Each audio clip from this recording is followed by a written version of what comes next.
Welcome to the Digital Agency Growth Podcast. I'm your host, Dan Englander. Drew, thanks for coming on the show. Thanks for having me on. Excited to be here. So I want to say we've talked for the last couple of years or so, and you're among, several people I know that are kind of like newer to the Amazon space or got in an earlier phase. And it's just, there's so much to get into there with how precious few people actually understand it. And I think you're one of those few. So we'll definitely get into that. But we were talking before I threw on the recorder, and you have a really interesting background. So I'd love it if you could give people your life story Yeah. from a high level. Well, I'll try to give it briefly, but I was born in Montreal to missionary parents. Before I was 6 weeks old, I think I was flying out to Kansas City. I'm like living in Kansas City, Missouri now, Kansas City, Kansas. We were talking about some of the differences, but my parents were missionaries and always trying to get to French Africa. So while I'm a dual citizen, I spent very little time in Canada, just proud to be Canadian around here because they have a good reputation. But spent the next 16 years of my life in Cameroon, Botswana, Moscow, and my teenage years in Congo, the DRC Congo, formerly known as Zaire. It was a wild place. I think that, like, in some ways, as I look back at my 30s, like, set me up to be an entrepreneur, or be able to get through a lot of the difficulties of being an entrepreneur and kind of the mindset that's needed, just like outside the box thinking and resiliency and like just making do with little, and some of these things that like only an African experience like could really shape. And also saw my dad hustle and put together side hustles and all those kinds of things and bring things to life out of nothing. You just see crazy things there. You don't just go to the store and buy stuff. I remember one time we were taking a trip in Cameroon from like village to village, and in the middle of it was like getting dark, and a belt blew on our Jeep. And my dad is not like an automotive kind of guy. He's a missionary bookworm kind of guy. Think of Sheldon from The Big Bang Theory. That's like my dad.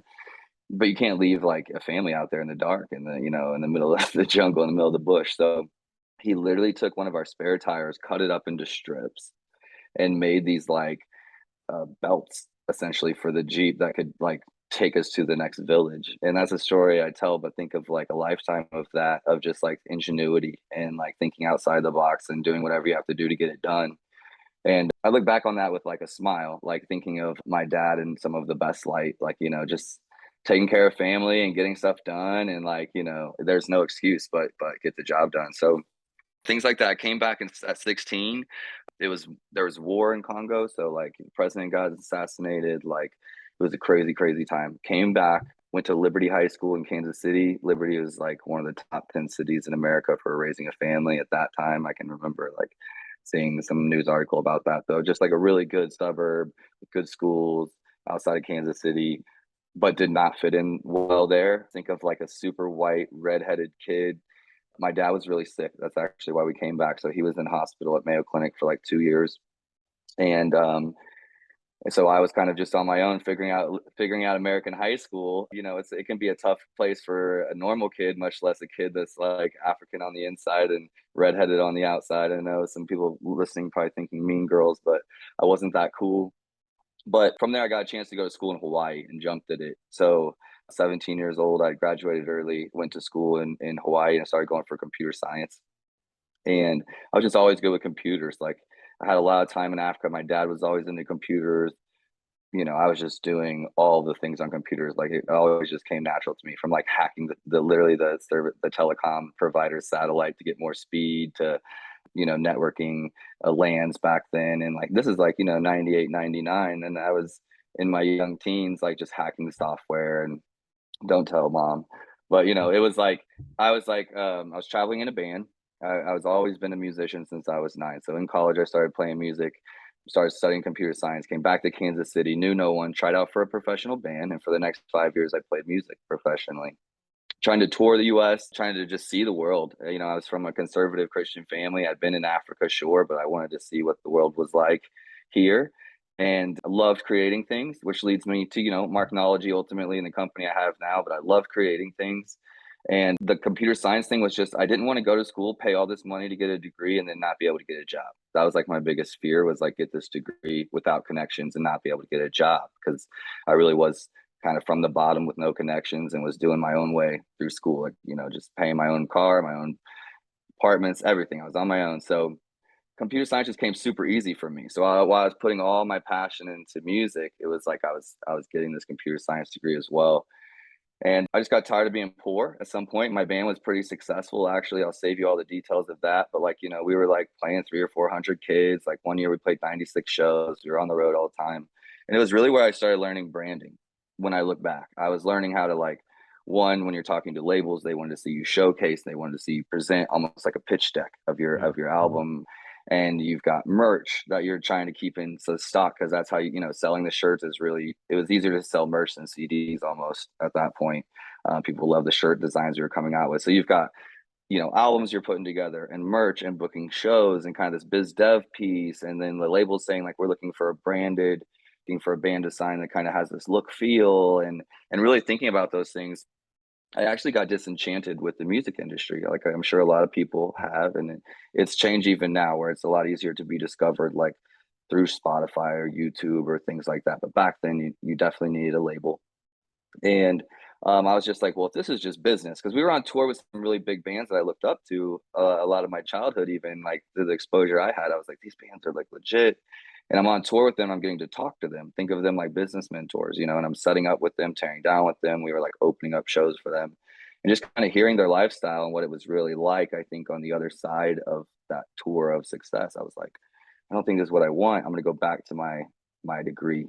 Okay. So I had been like just finishing up, and I'd already made a promise that I was like, if I get to, I'm not going to be 30 and like this poor band guy that's like, just like, washed up. Like I was already the first to get a college degree in my family. So I was like, I'm going to be successful in some way or another. So I didn't need material things. I just needed to be able to create and travel and explore. Well, I realized that I was doing all those things, but without my finances squared away. I was in cities like Dallas, or in cities like New Orleans, or in cities like Chicago or New York playing music, but I couldn't experience anything that those cities had to offer. So I went back to computer science, worked in a knock at MasterCard, a pretty prestigious company around here in Kansas City. Worked at MasterCard, started crushing that job. Just like it was like tribal knowledge kind of learning there, and I do really well with that kind of stuff, making more money than I ever had. But after a year, I was like, I absolutely hate this. It was kind of like it was 12-hour shifts. You go in there, you monitor bank networks. Maybe something happens in that 12-hour shift. It's like a 15 minutes of like intense, like quickly moving and redirecting traffic. And then it was like 11 and a half hours of watching cops and with subtitles. And I just hated it. And after a year, they were offering me a raise and a permanent position. And I was like, please, God, anything else?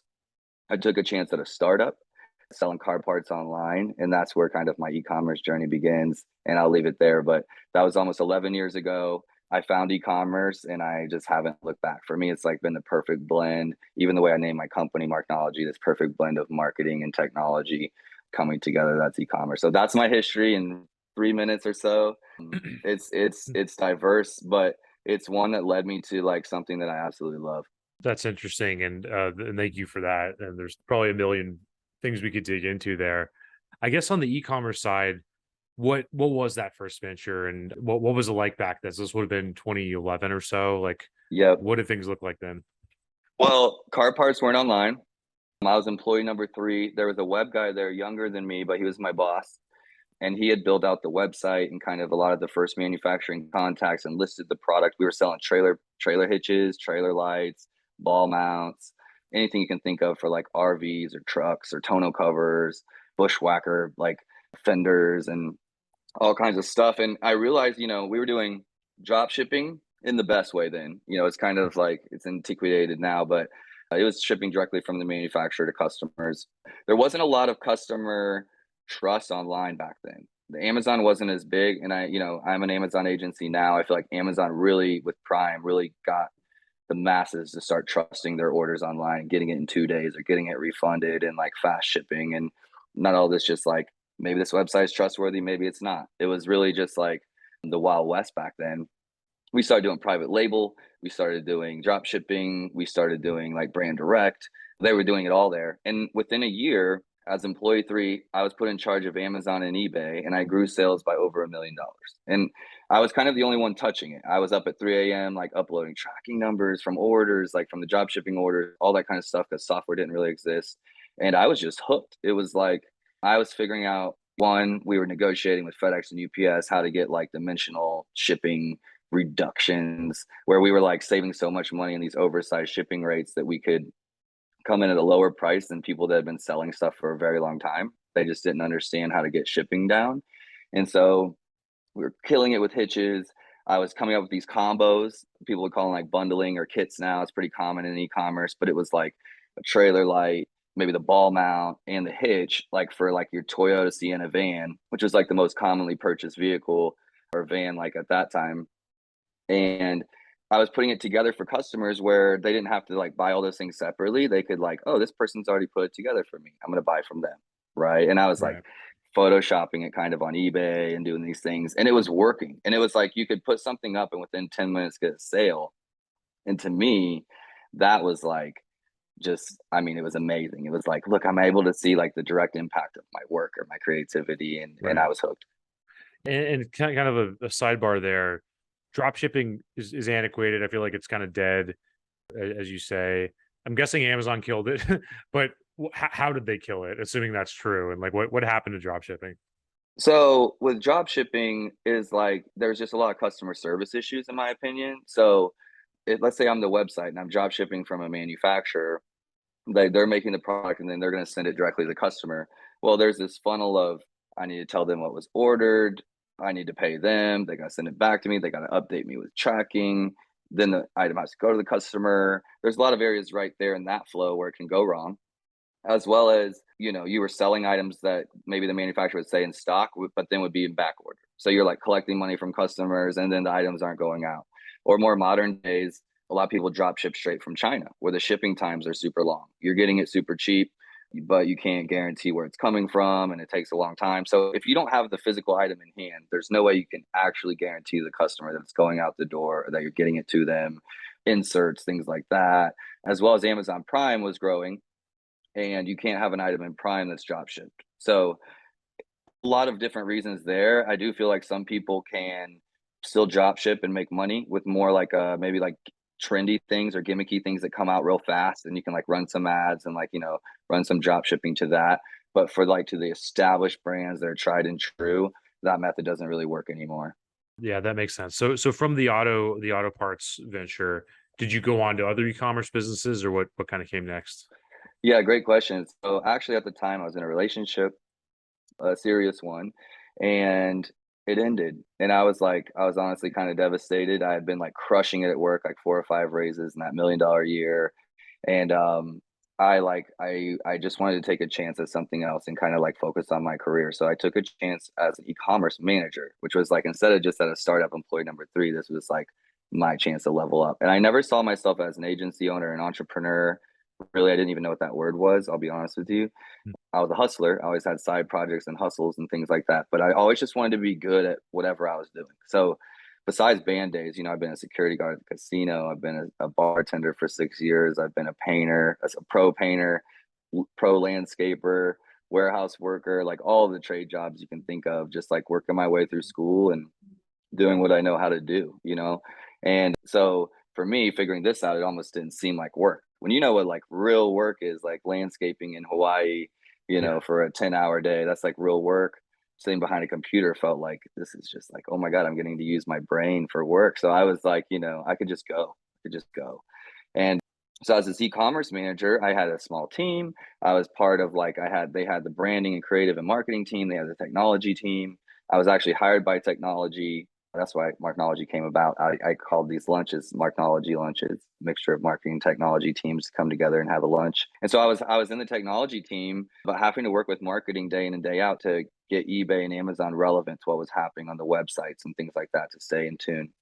So I was brought in mainly to manage, yes, the websites back end, but launch on eBay and then take over their Amazon account. And I really just put into play what I had learned at the automotive shop, which was let's focus on some, let's get some good images in there. Let's make sure like the bare necessities are done, like bullet points and descriptions and like ads that just came out in 2000, like I think 14 or 15 on Amazon. That was a couple years in. So these were all things that I was just like, let's focus on these. I still didn't know what I was doing, but it was a company that had somebody internally that was like, I want to make Amazon a focus because they were doing about 2 million on the channel. It was a toy brand that had about 4 brands.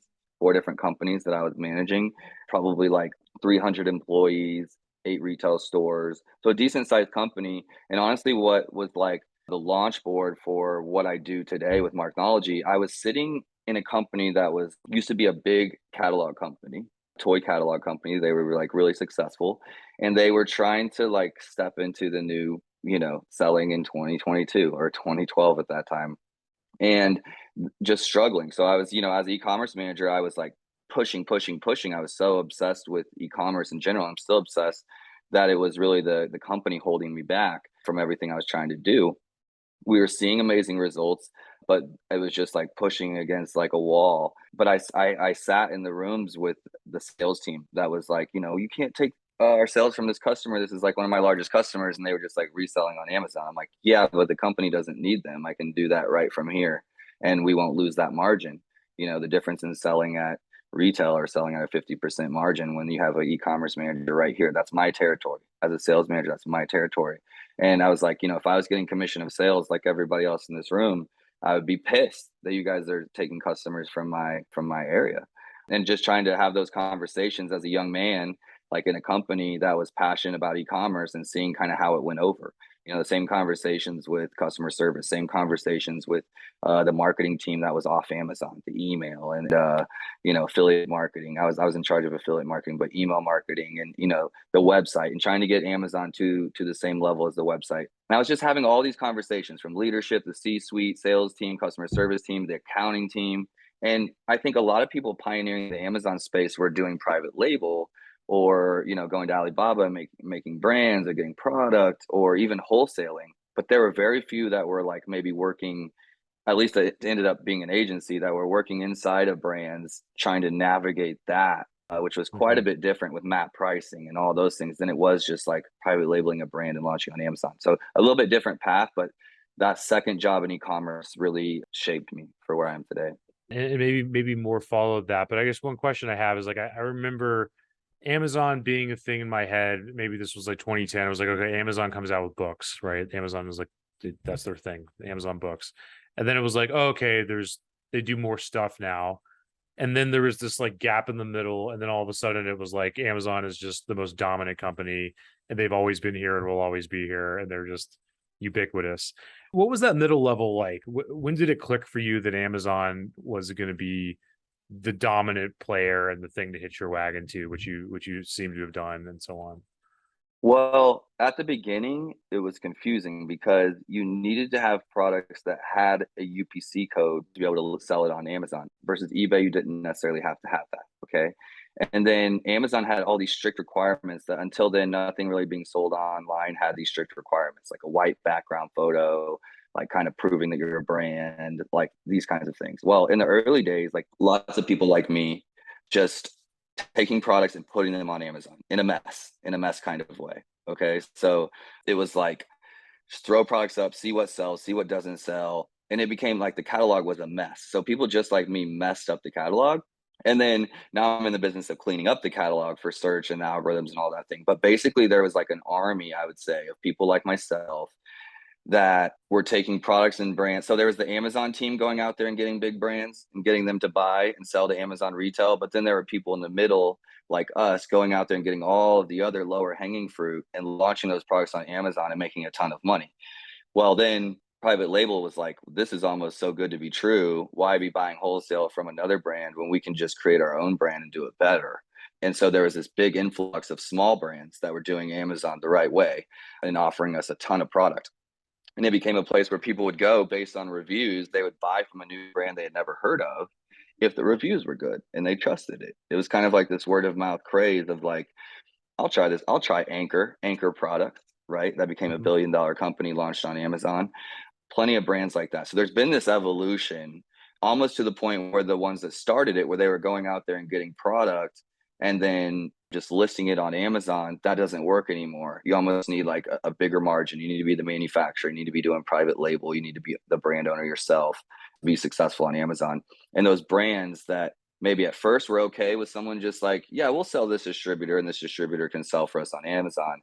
Now those brands are like, well, we kind of want to do it at a higher level. We want to story tell better. We want to collect our data. We want to be including inserts and like try to retain our customers. We want to make sure we're brand protected on Amazon. You know, when someone types in our brand name, we're coming up. So there's been just kind of this evolution of like, as more products got up there, they brands started seeing how much sales maybe a distributor was doing for them on Amazon and being like, whoa, this is something we need to pay attention to. And in a world of like no trust, I think Amazon brought trust. Yeah, that's interesting. It's something I definitely want to get further into. I guess to frame that out a little bit, can you talk about Marginology? Like, what inspired you to found an agency? Yeah, and how did that come about? Yeah, so I was at US Toy, this toy company.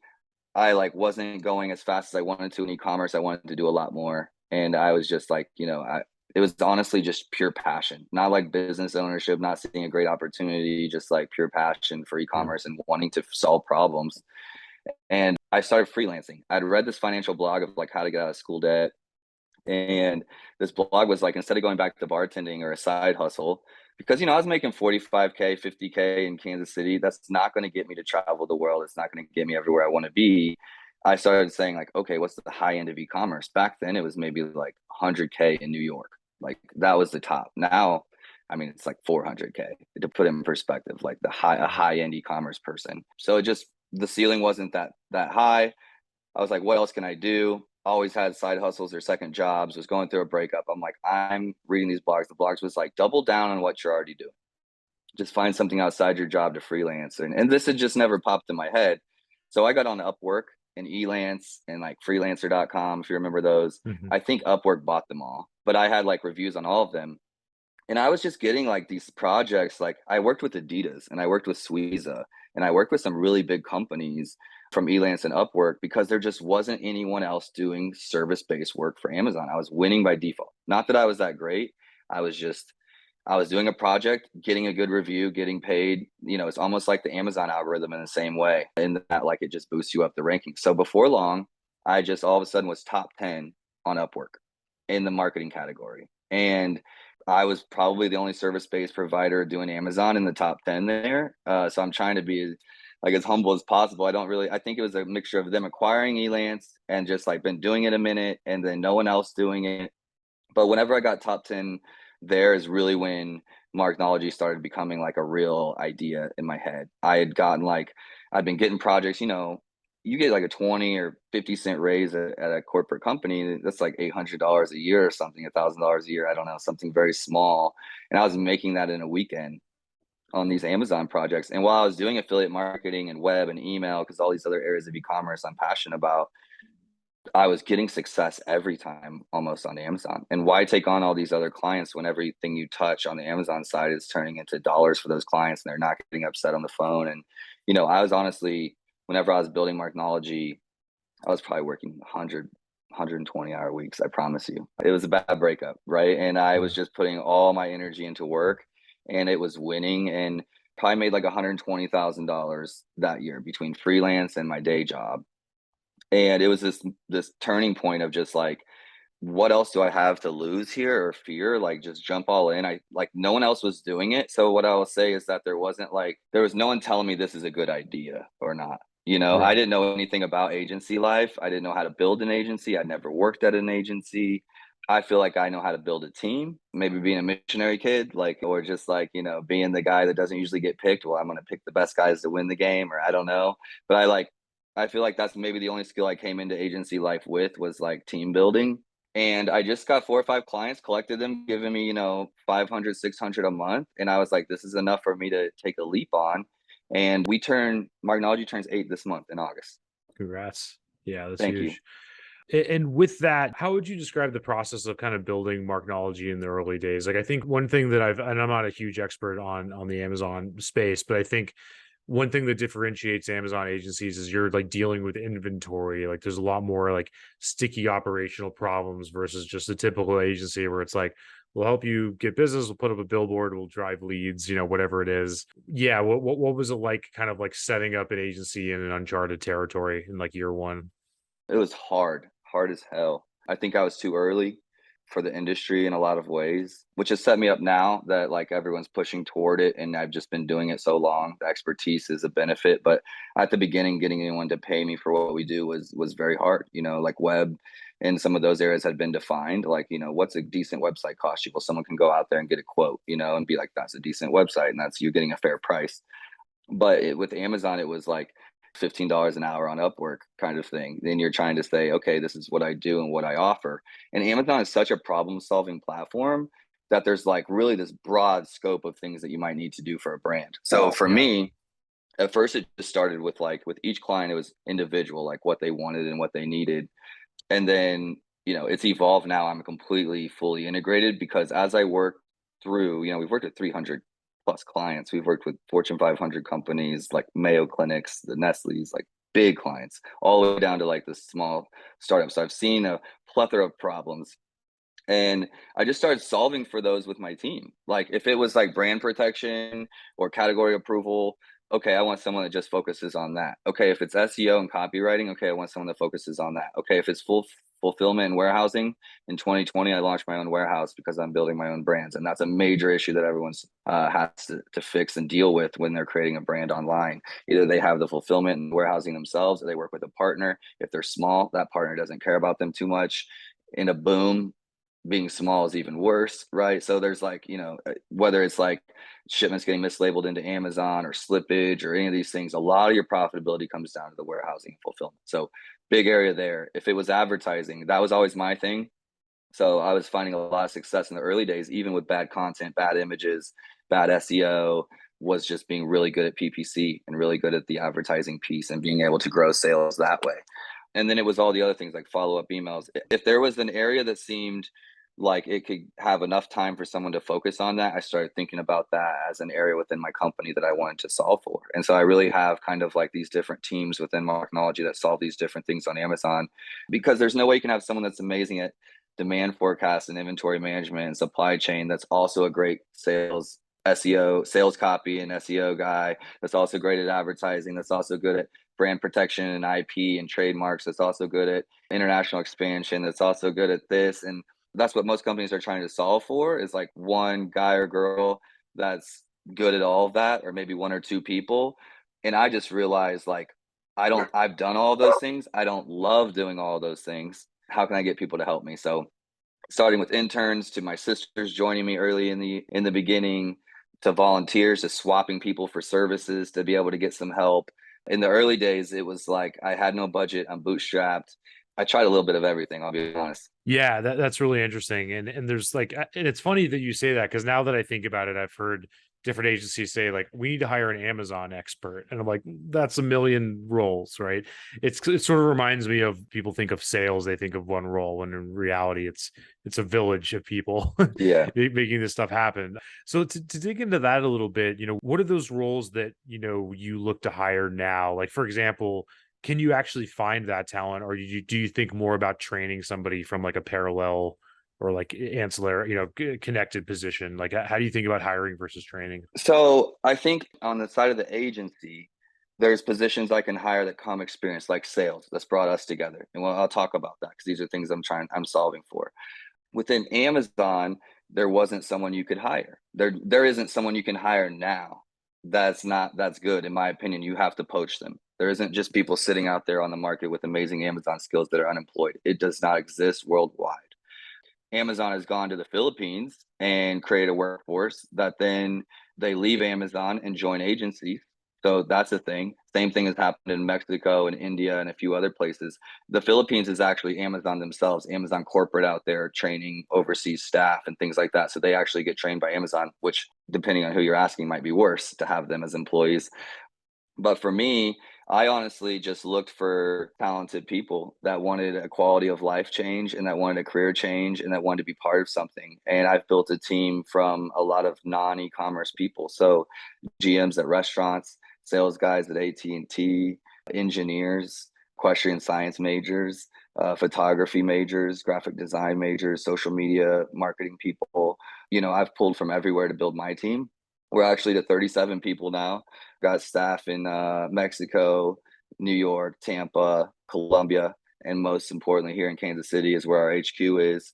So at first, we started real core and centric to like me and like the team and being part of a team and being part of a startup. And then, over the last couple of years, we've expanded to be more of a remote team and a virtual team once we feel like we have a culture. Like that was super important for me to try to build a culture because as a bootstrapped agency owner, I can't pay them much as they might get from one of these aggregators that's throwing a team together in New York with 200 million behind them. That's a real problem. So I came to the table really thinking about like serving the team and like how can I best serve the team and how can I create a quality of life here that's beyond just what we're doing at work or what they can get paid money. And so I really built a team with people that are driven by other things. Not entirely, I'm generally speaking, but those were some of the things I did at the beginning to kind of think of that. And then, what I'd solve for now is like I can go out and get a sales team that can help me sell or a sales guy or woman. I can go out and get accountants or bookkeepers. I can go out and get legal help, or I can go and get customer service or different account managers, maybe project managers. But for us, I truly believe Marginology is one of the best in the world at what we do. And that's because we don't just have generic people in roles. We have people with like, I've got 25-year-olds with 5 years experience with me at Marginology. And that's just, that's almost unheard of, at 25 years old to have 5 years of experience on the platform. So I don't know. Honestly, I'm so thankful for them. I'm so thankful for the team. Yeah, that's great. And I think that a lot you obviously have more experience in Amazon than almost anyone. And a lot of people looking to hire for that role are probably thinking in terms of poaching or like getting somebody really good, getting them out of one company into another. But it sounds like you've actually like hired and trained a lot of those skill sets or from other areas. So what I mean, there's probably a lot of things that went into that, but what did it take to do that? To take somebody who was like a restaurant GM and get them to understand Amazon and like work in it every day. Not saying that's literally one of the examples, but what did that process look like? Well, for me, if you just, I shared a little bit of my background, like growing up in Congo shaped my entire life, right? I was in a war zone. I was in, trust and like these kinds of qualities and values. Like I've seen the worst of humanity. My gratitude starts at like, how many places in this house can I drink water? Like clean water. And I'm not being dramatic. Like I really try to bring my gratitude to that point almost every single day. It's just like, and so because of that, life is like really hard and business is really hard and like agency life is really hard and service-based businesses are even harder. And it was just like if I'm going to go through all of this, one, first and foremost, I have my sisters join me, so their loyalty is unmatched and their intelligence is unmatched, like literal geniuses on my team. Just lucky that they believed in me when I first started this and they're like, I'm going to join Drew. And we've taken care of my parents. Just we were in certain situations and the families kind of come together like through this agency to really like set the family up for a better life, and in doing so attracted people to that mission and that cause. I think because it was like we're doing it for us, we're doing it for family, we're doing it for tribe, and it attracted people to that. And what I really looked for was just like work ethic, integrity, and character and intelligence. Not necessarily I can train them. I didn't think that it's rocket science to manage Amazon or to do Amazon in a big way. It's not rocket science. It's someone being able to teach and lead, and then being able to, it's intentionality and having strategy. And so we already had the tribal knowledge, right, of years of doing it. It was simply getting people that believed in what we were doing, me being more patient before they started becoming actually like really productive as team members, but understanding that I was getting somebody that was making a career change, that I saw something in them that I liked. And a lot of times we started, so I've got a couple hires from the college that started as paid interns here that we would intern them. And if they felt like a great fit, then they would come on, and then others were people that I'm like, I need like a mid manager. I need someone that knows people. I know someone that knows how to manage a team. What better than a GM of a restaurant, right? That's got line cooks and it's got, sometimes it's like back of house speaks a different language than front of house. And they've got bartenders and they've got, they've got hosts that are 16 or 15 years old at the front. And they've got like, who names it, but they've got a big diverse team.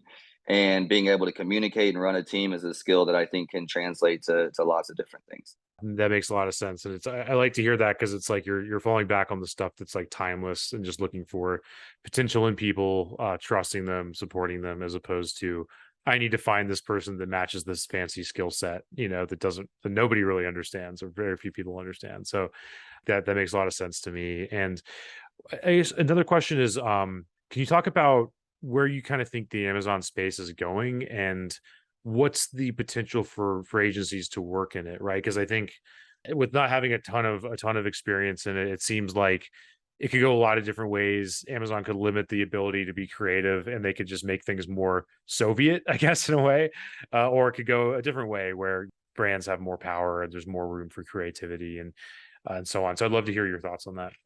Yeah, well, thank you for asking because I have a lot of opinions about this. I started chasing the margin. Like, I wanted more control. Early on, I worked with Adidas, like, when I was a freelancer on Upwork, and they had amazing content, like photography and video and all this kind of stuff. They also had vendor access at Amazon, which a lot of, like, third-party sellers now have today, but they didn't back then. And once I saw the results of, like, what good content and video and, like, a good team's photography could do, it was really hard for me to accept anything less than that. I just saw the results. It was pure money. It made the ads go further, made the conversion rate improve. It was like a no-brainer. And I kind of fell into that. Well, then I saw these brands struggling. What I've really done is I've created an Amazon agency that's being known for our branding and storytelling, which I'm super pumped about. And that's what's happened. But because I saw the need for that, I was like, look, if this partner goes out there and gets a good photographer or a good graphic designer and listens to us, we get amazing results on Amazon. If they don't, we don't. So I was like, I need to be able to control that. I started building a team internally. Well, that's really hard because Amazon is like ops. So everything can be done in 10 minutes, 5 minutes. It's operations, it's supply chain, it's product, it's pricing, it's profitability, it's analysis, it's PPC. And then there's branding and creative, which is like a slow creative process. It's different. And so most people create these two different agencies. That's why, the big companies have a media buying team and they have like a branding and creative team, right? Well, Amazon is the blend of the both. And if you understand that all those metrics from like click-through rate to conversion rate to return rate to engagement to all that stuff is being tracked by Amazon, and you can dial those things in, well, you've got an upper hand. So with all these agencies popping up across the globe, localization is a big advantage of ours. Being like US based, even my Colombian team being like more closer related to the Western culture than, let's say, India or the Philippines. And don't get me wrong, I've got team members like, all over the world, but talking about selling on Amazon.com, a lot of these agencies that popped up because it was hard to get paid for what we were doing, because they were maybe Amazon sellers that turned into agencies first, where they had used VAs to list their products and things like that. They've got armies of like individual teams doing different things for them on Amazon at a cheap price, but not in a cohesive way that's bringing it all together, not in a localization piece, not an emotionally engaging, creative branding kind of way, like something that's been as old as time. The big brands have always done emotionally connect with customers and create a brand that lasts. And I'm just trying to bring those elements to Amazon. And I feel like Amazon has been leaning into that, from adding video to Amazon Posts to Amazon Live to Amazon influencers to buying Twitch, to all of these things. They've gone more toward creative and giving more control to custom creative on the ads. So I'd say Amazon, I definitely see them moving more toward creative, more toward, they just don't really know how. So they're trying, and it's an evolution. And I've been leaning into that as hard as possible, as well as, I was leaning into going directly with brands and manufacturers because their margins are better and because they care about their products, because they built the brand, because they care for the most part, or manufacturers have the ability to change and improve. And Amazon's is a platform that will roast you if your reviews and your product come back crappy. Okay. So working with the manufacturer, we have a better margin. They don't know how to sell because most of the times they sell directly to a retail store and a buyer for the most part. But if I can help them sell directly on Amazon, we have the highest chance of success. So that's been my play, going up the food chain, going with like longer stable players that are building for the long game. Like, we're not done in 3 months or 6 months as an agency. We're like building a platform, and we have a path to profitability and things like that. And then focusing on that branding, creative storytelling element. I'll tell a short story. I was at Amazon Prosper 2 years ago at an after party. If anyone knows, Amazon Prosper is like the biggest Amazon show each year, and there's more and more popping up. But sellers from all over the world. I'm at this after party with some of the biggest players, the biggest aggregators in the space. It's a whole racket. It's awesome. If you're in this space, you should go to the show. And I'm sitting there with a buddy, and I'm not great at who's who. I can't tell faces and names. I'm that creator that's just like in my own world. And if I start looking around and comparing, I just like get so derailed. So I just like do my own thing almost like religiously. But I'm at this event with that friend that's showing me around. He shows me this Chinese man. He happens to be Chinese. That is like one of the biggest sellers on Amazon.com. He's doing 500 million. This, like, the last year he did 500 million, which is like crazy, right? And I'm like, oh my God, that's like super impressive. And I'm like, what? I don't want to go sell him. What do I need to sell him on? He's like already crushing it. That's insane. And my buddy David's like, just go talk to him. Like, he's really nice. Go talk to him. So I'm like, I'm in shorts, like in this pool, like in Vegas, this is like my second time to Vegas ever. And I go up to him and I'm like, hi, I just want to introduce myself. I like, my buddy told me you're absolutely crushing it on Amazon. I've been in this space like 10 years. I'm like, I'm not trying to sell you. I just like wanted to talk to you and say like, you guys are absolutely crushing it. What's like one thing you guys are trying to do better? Or like, what's a problem for you on Amazon? I kind of just wanted to see what someone that's doing 500 million had to say. And he said, we just can't figure out the branding and storytelling piece. And I didn't bait him to say that, like I didn't, he's just like, we have all these products that are crushing it individually doing these things. But as far as like cohesively pulling brands together and selling is like really hard for us. And we're trying to solve for that. And that was a little validating piece to me that I walked away with. That was just like, even some of the biggest companies in the world are still struggling at this. Yeah, and this is a weird callback, but how do you think your missionary background helped with that piece? Because if you think about branding, I mean, there's a lot of religious parallels. It's very emotional. It's abstract. I'd love to hear your thoughts on that. Well, I know that like even the restrictiveness of it, pushed me to care about fashion and cared me to care. Like it never was about like the brand of what I was wearing, but it was, the African colors and like, it was a way to express myself outside of that religion. We were Pentecostal, so just a strict version of Christianity. But I've never actually had someone bring that up. But it's actually like I think it's very insightful, Dan, to bring that up. Just like you have this cohesiveness as a unit, and that's what keeps you to stand apart. That's how you stand apart, maybe become a witness to Jesus Christ. Is like people see that you look different, you dress different, you walk different, you talk different. And they ask you like, "What is different about you?" And then you get a chance to tell them. Mhm. And I think I have a different affinity with brands in that like I'd be in Moscow and we'd travel like 20 subway trips to find this like Taco Bell stand because I love Taco Bell and I wanted these burritos that weren't even anything like that. Or like we would find this one store in Kinshasa, Congo. It's 12 million people, war zone. They had this one store called the American Store, and they would have like every once in a while they get Cooler Ranch Dorito chips.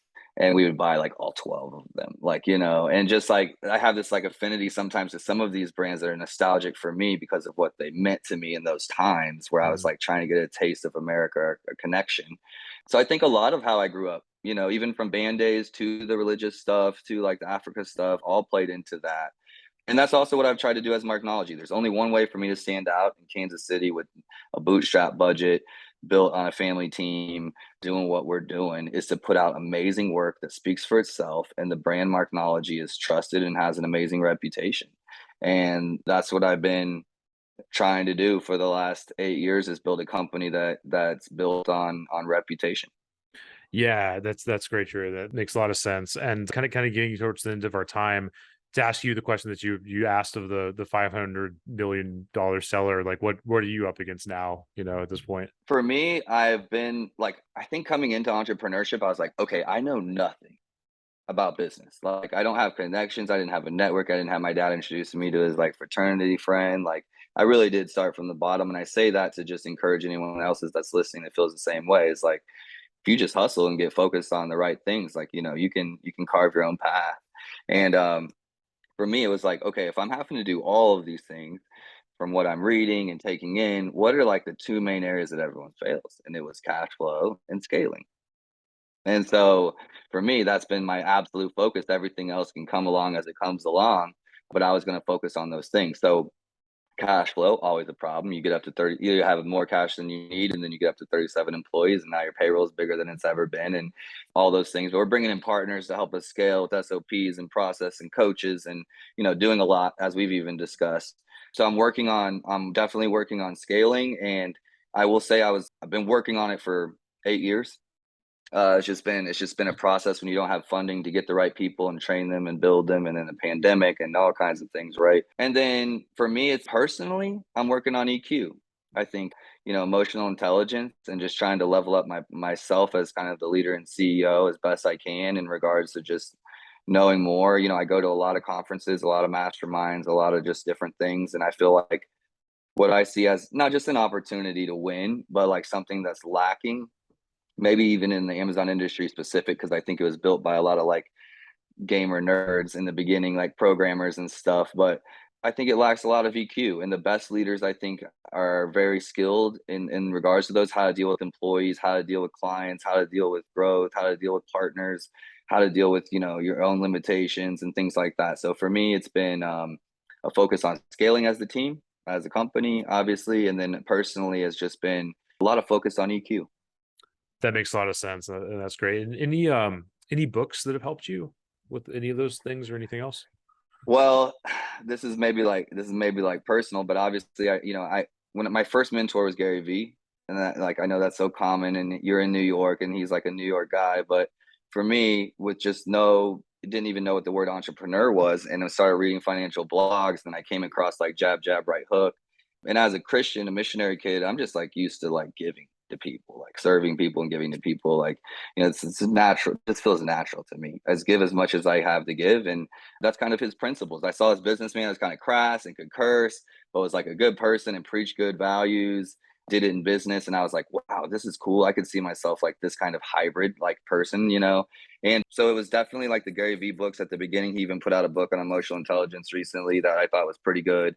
But I've been less on business books recently, and more so on like books like The Body Keeps Score, books like about mental health, and books about like just moving past like roadblocks that we have. Because I think like at the end of the day, once you're at a team of a certain size as a CEO, it's like, sure, I'm like the chief innovative officer, and like I'm still like that techie guy that's pioneered this path and like still doing other things and learning new things for us. But it's about how do I cultivate the team and bring out the best in everyone else. And I can't do that if I'm not doing the same thing internally. So Right. that's how I feel. And I won't be able to read the signs. I won't be able to communicate to younger staff. I won't be able to communicate to older staff. Like I'm going to be at a loss. And like as someone that like needs to learn how to lead and manage as much as be good at computer science and anything, anything else, I've just been spending a ton of time there personally on their personal development.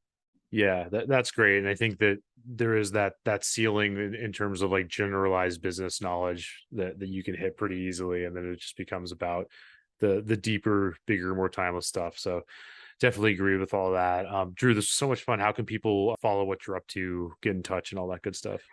Yeah, and one last book. I'll leave one book Yeah. that I think is good. Extreme Ownership. Have you guys ever read Ownership by the SEAL team? I read I read Dichotomy of Leadership, or the second one, but I haven't read the first. Okay. I just Extreme Ownership. That was like a really impactful Jocko. book that I've read recently. Jocko. Yeah. Mhm. Just about, at the end of the day, it all falls back on the leader, and just having extreme accountability as things get hard and you feel like that's not my fault. Just falling back to like what impact did you have on it? What could you have done differently? And so that's a book I'd share. And then to get in contact with me, I'm on LinkedIn, Andrew Morgans. There's very few people with the last name Morgans with an S, so easy to find me there. Instagram is like kind of my personal, where I share like, maybe behind the scenes and just thoughts of the day and things I'm thinking about. And obviously www.marknology.com for our website. Awesome. Drew, thanks so much, man. I really appreciate your time. Thank you, Dan.